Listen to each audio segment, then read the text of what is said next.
Good morning, everybody. Welcome to the April 1st edition of Dave TV 2012. How y'all doing?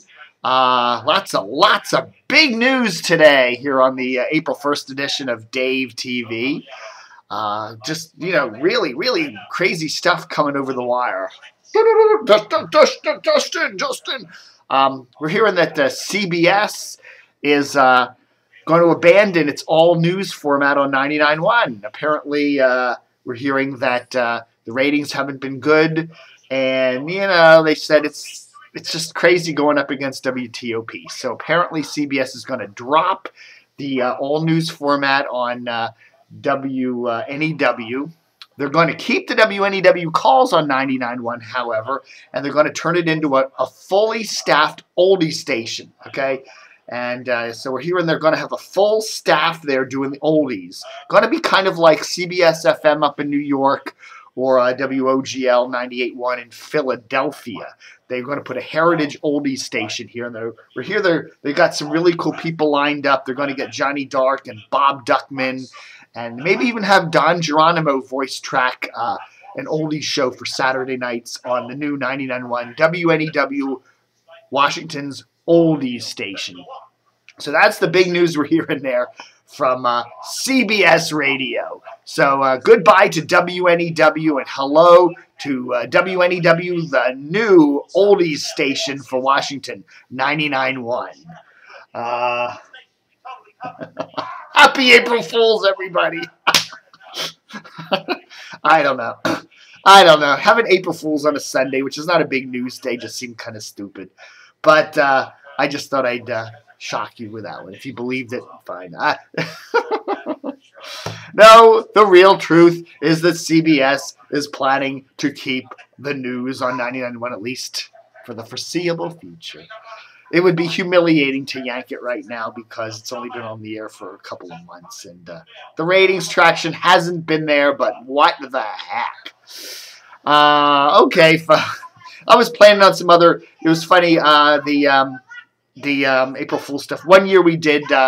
Steve Ducey was being hired by Channel 9. Remember Steve Ducey, formerly on Channel 4, the entertainment reporter, and then he's now doing Fox and Friends, that horrible morning show on Fox News Channel. Well, apparently we did a couple of years in a row. We did. Steve Ducey has been hired by Channel 9 to be one of their top anchors, and a number of people did believe that. So, oh, what other? We could bring back Don and Mike. I was thinking about putting, maybe doing a thing where I put Don and Mike back on WJFK and all that. So anyhow, what else is going on? One of the other big things, a little bit of a controversy there. I've always harbored the notion of making one big giant Washington-Baltimore radio market. Washington is what, the 8th largest radio market in the country, and Baltimore's like 21st or something. But if you put them together, if you made Washington and Baltimore one big radio market, called it Baltawash or Washaball or something like that, we would be something like the 5th. I think we'd either be 5th or 4th largest in the country, right behind Chicago, LA, and New York for sure. When you look at Dallas and Fort Worth, are each about 35 miles apart, but it's one big radio TV market. And Washington and Baltimore are the same distance apart, but they're two markets, okay? So just thinking, what if we did that with here? Say we put a huge tower in Laurel, Maryland, which is kind of equidistant between Washington and Baltimore. And, we said, okay, there's going to be one set of stations covering both markets. Now, all these companies, have to figure out which station's going to cover what. So, like, for example, in Washington, we have WMZQ 98.7 doing country, Clear Channel, and we have 93.1 in Baltimore, WPOC doing country for Clear Channel. What if Clear Channel just had one country station for Washington and Baltimore? Okay, so 98.7 would say be the Washington and Baltimore country station, and 93.1 could then do something else. Or maybe it could still do country, but do classic country, do a variety. So you wouldn't have two country stations pretty much playing the same thing. You would have one country station for both markets, and then another station that would do something else, or some other variation of country. And you could do this with the whole, you could do that with Clear Channel, you could do that with CBS, you could do that with Radio 1. Instead of duplicating signals, it's like, Radio 1 has WMMJ in Washington and WWIN Magic 95.9 in Baltimore and Magic 102.3. They have Tom Joyner in the mornings, and they both play the same music.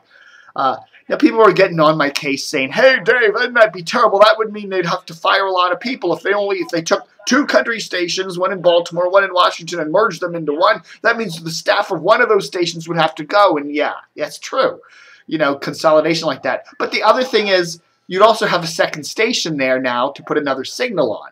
So yeah, you would consolidate those 2 stations, but you'd also now have another signal to program. So in a way, you wouldn't be really losing jobs. You'd just be reshuffling everything.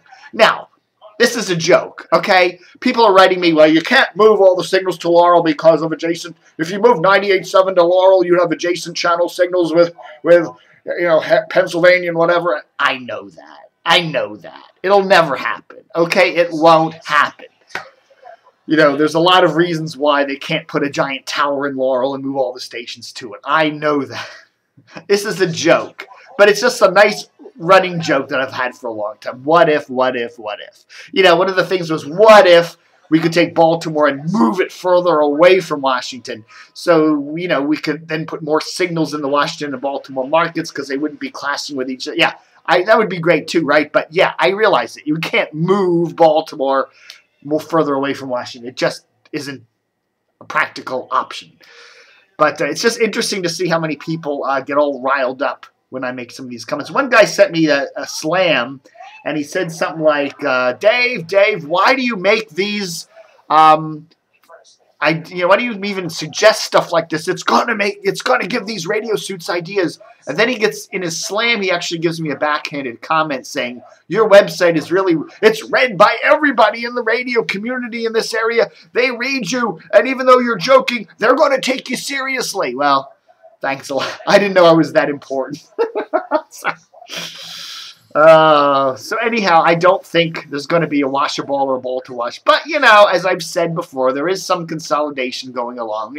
You do see now Clear Channel running its Washington and Baltimore operations out of Washington. So they don't really have a separate operation for Baltimore like CBS does, like Radio 1 does. And you might see some of that happening. I think you might see more of and there's going to be consolidation in the radio business regardless. Even if Washington and Baltimore weren't so close to each other, with voice tracking and stuff like that. You can run a music station without a local staff anymore, pretty much, other than maybe a morning show. So, chill out, people. I'm very much pro the worker.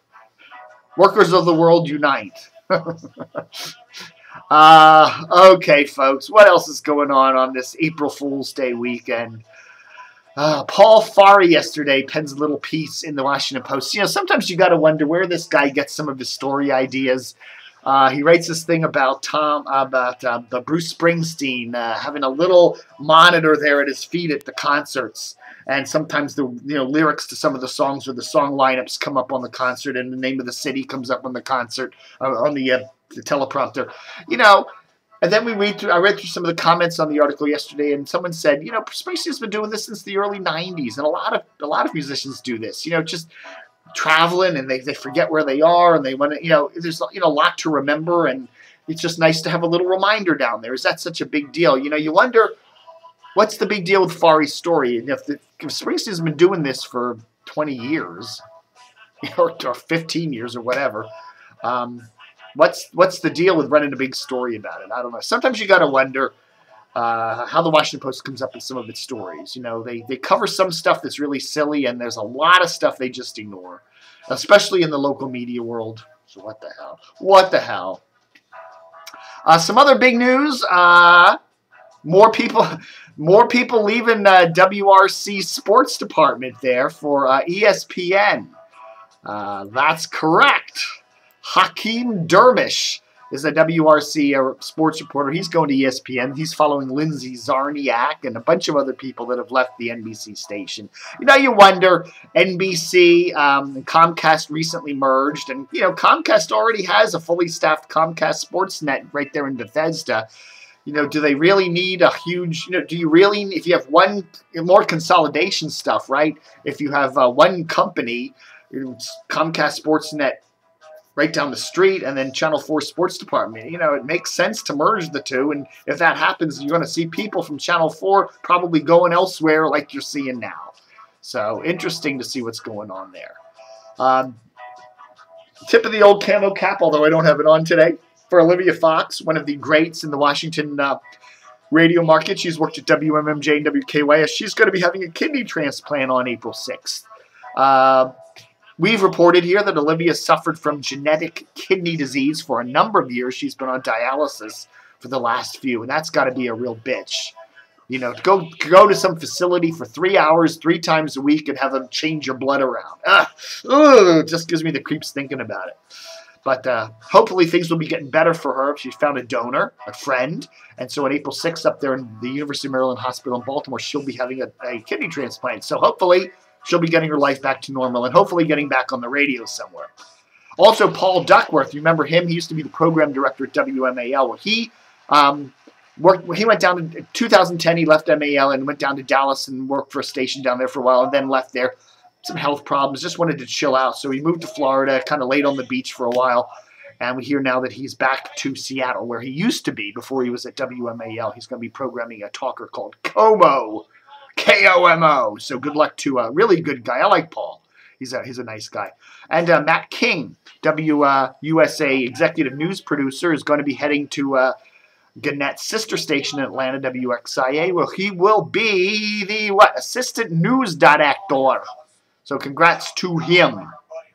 All right, folks, that's Dave TV for today. Don't forget, we're in the middle of our spring fundraiser, hoping to raise $10,000. We don't have a parent company to stand behind us, so it's all me. And lots of expenses this year. My health insurance is up. A lot of things are up. Price of gas is up. Everything's up this year. So we're doing a spring fundraiser, $10,000. So far, we've got about $5,500. So we've done very well. But we still need about $4,500 to go. So, if you got, it doesn't matter. If you got $1,000, if you got $10, whatever, it's all appreciated. You just click on that little support DCR TV thing in the upper right corner of DCR TV's front page. You can send us a few bucks on PayPal or mail us a check, and we greatly appreciate it. And thanks to all the people, especially in the last week, who've come through with a donation. We really appreciate it. And we also have a special for DCR TV Plus, $15 a year. This is our 15th year of running DCR TV. This September, we'll be celebrating 15 big years of DCR TV. So we're doing a 15-year special for DCR TV Plus, 15 for 1 year, 30 for 2, 45 for 3. And that beats the regular price of $29 a year. That's a limited offer, so sign up now. There's lots of cool stuff on DCR TV Plus. We're renovating DCR TV Plus. Hopefully by May we'll have a whole new look to it, and everything will be reconfigured and a lot more cool stuff. So stay tuned for that. Thanks for watching. Good luck to Mike O'Mara. Congrats to Mike O'Mara for a really cool show last night at the State Theater. I couldn't make it. I had some plans, but I heard everybody had a good time over there. Rob Spiewak and Dude Walker and Buzz Burbank and everything. And we'll have more on that. We got some pictures on today's mailbag. And also a tip of the camo cap, which I don't have on today, to the late, great Jim London. I heard a really nice memorial for him at a little bar there in Alexandria last night. A lot of his good friends, including radio great Sean Hall, was there, I hear. So we'll have more on that, too, in the upcoming week on DCR TV. All right, folks, thanks for watching. Have a great one. And don't forget to stay tuned. And what was my closing line? I got to change my closing line. I'm sick of this, but anyhow, so there.